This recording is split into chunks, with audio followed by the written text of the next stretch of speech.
Olá, meus amigos, minhas amigas, tudo bem? Estamos de volta aqui para continuar o nosso curso de Direito Comercial, Títulos de Crédito, e nessa aula nós vamos analisar um tema super importante para a matéria. Na minha visão, talvez seja a parte mais relevante dos títulos de crédito, que é o estudo dos atos cambiários ou atos cambiais. Então, qual será o roteiro da nossa aula? Nós vamos estudar os atos cambiários de constituição deste crédito cambiário, ou seja, aqueles atos de criação de vínculos jurídicos pelos quais alguém vai se tornar credor de outrem. E quais são esses atos cambiários ou atos cambiais de constituição desse crédito? Nós temos o saque, o aceite, o endosso e o aval. Então nós vamos estudar todos esses atos em detalhes. Na sequência, nós vamos estudar os requisitos de exigibilidade deste crédito cambiário. E o primeiro requisito é o vencimento. Então nós vamos estudar o vencimento, vamos estudar também o pagamento. E aí você pode me perguntar, mas professor, o pagamento é condição de exigibilidade? O pagamento é o pagamento. Sim, é que dependendo de quem paga, isso é uma condição de exigibilidade para que se exerça direito de regresso. Então nós vamos entender como é que isso funciona. E, por fim, nós vamos estudar o protesto, que também é condição de exigibilidade para exercício de direito de regresso contra coobrigados. Então nós vamos estudar os atos de constituição do crédito cambial e vamos também estudar os requisitos de exigibilidade, ok? Muito bem. Uma primeira observação antes de a gente entrar no estudo de cada um desses atos cambiários. Vocês vão notar que a doutrina leva em consideração, ou como pano de fundo, o estudo da letra de câmbio. Porque a letra de câmbio é um título de crédito completo, é um título de crédito que envolve todos os atos cambiários. Então, normalmente, a doutrina parte do estudo da letra de câmbio para explicar os atos cambiais. Só que isso gera um problema, né? Tem uma crítica aqui. A letra de câmbio praticamente não tem utilização no Brasil, porque no Brasil nós adotamos com muito mais frequência a duplicata mercantil. Então, a duplicata mercantil é um título do nosso dia a dia comercial, empresarial. A letra de câmbio não é. Mas a doutrina usa a letra de câmbio como uma referência porque ela é completa. E além do mais, a letra de câmbio ela é um título, ainda, mas foi muito mais no passado, um título importante para o comércio internacional. Então havia necessidade de se uniformizar a letra de câmbio, de que a regulação sobre a letra de câmbio fosse a mesma ou fosse semelhante em diversos países do mundo, para você tirar aquele desnível informacional e facilitar as trocas, facilitar o comércio internacional. Então, não foi por outra razão que tivemos lá a Convenção de Genebra, em 1913, que editou a Lei Uniforme sobre Letra de Câmbio e sobre Nota Promissória, essa Lei Uniforme de 1930, mas ela foi adotada no Brasil pelo Decreto 67663 apenas em 1966. E ainda assim foi adotada com algumas reservas.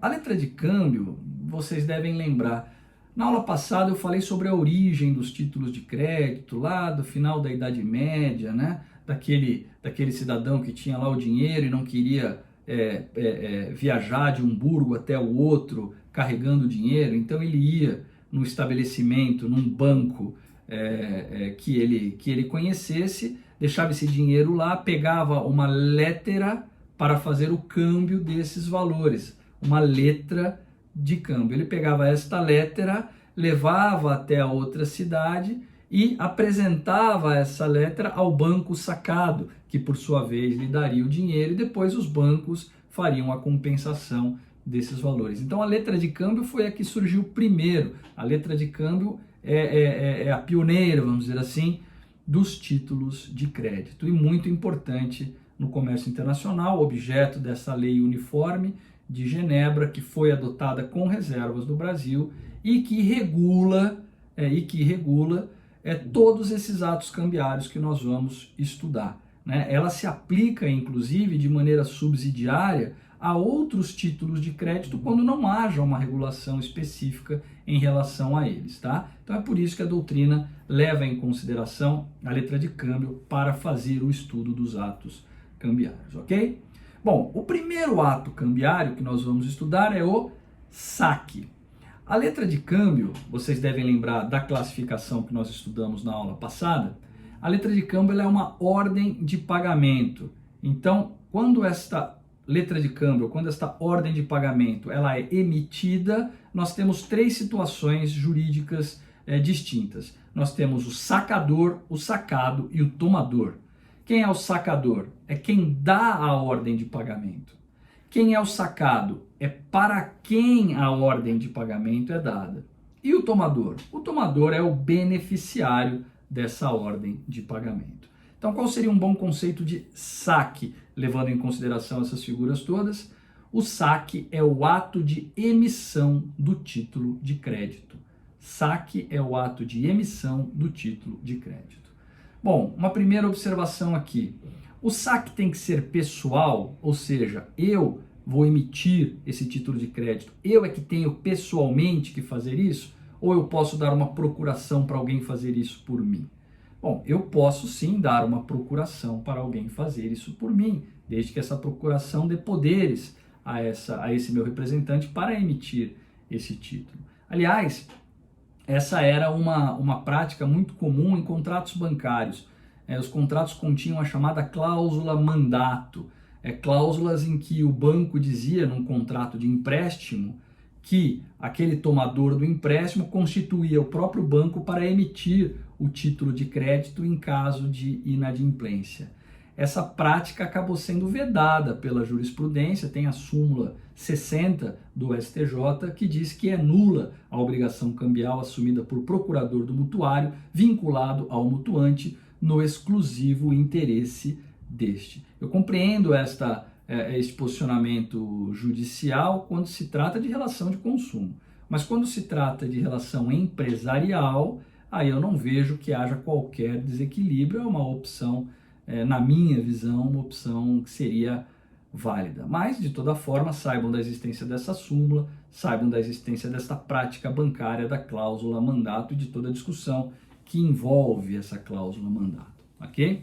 Outra observação, será que este título ele tem que ser emitido de maneira completa? Eu tenho que completar todo este título no momento da sua emissão? Ou o título pode ser emitido de maneira incompleta ou em branco?